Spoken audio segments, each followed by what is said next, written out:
आज प्रभात पुरुष विजु पट्टनायक 27तम श्राद्ध दिवस।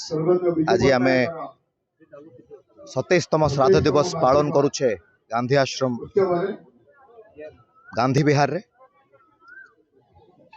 जो भली भाव में प्रभात पुरुष विजु पट्टनायक स्वप्न देखिथिले ओडिशा को समृद्ध सशक्त ओडिशा करबा पई, भारत वर्ष रे एक नंबर राज्य करबा पई आज आमे समस्ते कृतज्ञता जनाऊँ माननीय मुख्यमंत्री श्री नवीन पट्टनायक को, सुयोग्य संतान प्रभात पुरुष विजु पट्टनायक जहाँ स्वप्न थिला प्रभात पुरुष विजु पट्टनायक प्रत्येक स्वप्न को साकार करुचंती, प्रत्येक स्वप्न को सत करुचंती आम प्रिय नेता माननीय मुख्यमंत्री श्री नवीन पट्टनायक।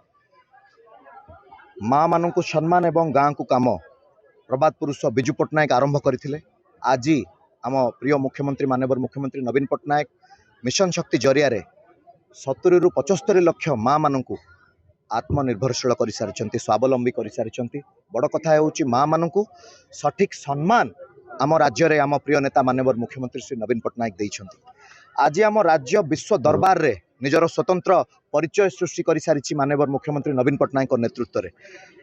क्रीड़ा कथा कहतु, माँ मानू सशक्तिकरण कथा कहतु, गमनागमन कथा कहतु, स्वास्थ्य कथा कहतु, शिक्षा कथा कहतु, प्रत्येकटी कथा को जदि आम नजर रखा, प्रत्येकटी क्षेत्र में प्राकृतिक विपर्यय परिचालना कथा कहतु, प्रत्येकटी क्षेत्र में आज आम राज्य भारत वर्ष रे सीमित होई नाही, आज विश्व दरबार रे ओडिशार गोटे स्वतंत्र परिचय सृष्टि हो सारी।